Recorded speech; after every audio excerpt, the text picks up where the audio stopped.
ragazzi padri precari, adesso macello della fabbrica di Niki.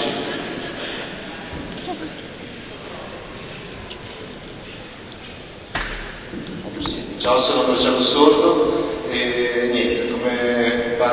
faccio un breve inciso sulla nostra esperienza. E noi abbiamo un po' accolto questa sfida che è nata dalla Puglia con le fabbriche di Niki che si sono sviluppate in Puglia durante la presentazione delle lezioni di Niki Vendola su determinate parole d'ordine e fabbriche che comunque poi si sono espanse in tutta Italia e hanno creato una fitta rete nazionale. Io vorrei partire, tanto per essere chiari, dalle parole d'ordine che abbiamo accolto e comunque qui cercheremo rigorosamente, indipendentemente poi dai percorsi politici che hanno sviluppato questa esperienza. Allora, le fabbriche prima di tutto vogliono essere un'esperienza, vogliono creare delle situazioni di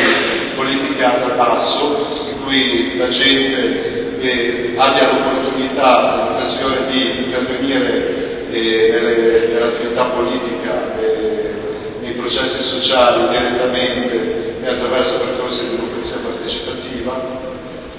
e su determinati ordinanze. Le ordinanze sono l'autogestione, l'assenza di gerarchia all'interno delle fabbriche, la forma di cooperazione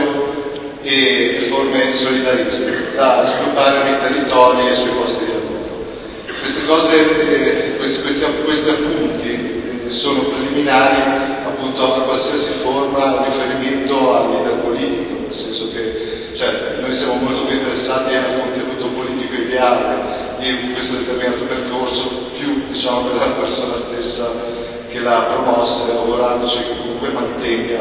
quello che lui stesso dice. Da questo punto di vista la fabbrica può essere un primo laboratorio politico su forme di organizzazione e metodologie di lotta, nel senso che nascono da un punto di partenza assolutamente critico su quello rispetto a tutti i partiti della sinistra che ci sono stati in questi decenni, che si sono mossi da sempre su strutture novecentesche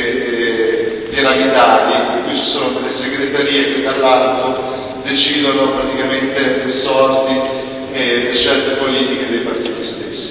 Praticamente la volontà delle fabbriche è assolutamente ribaltare questo processo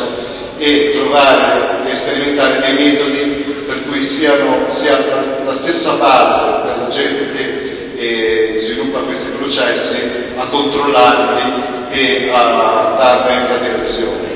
Per cui praticamente chi finisce a svolgere anche questa funzione di rappresentanza e praticamente svolga solo una funzione in questo senso e non una finalità rispetto al ruolo che va a occupare. E siamo assolutamente interessati al discorso di rete con tutte le realtà che esistono sul territorio e oltre a un concetto di rete io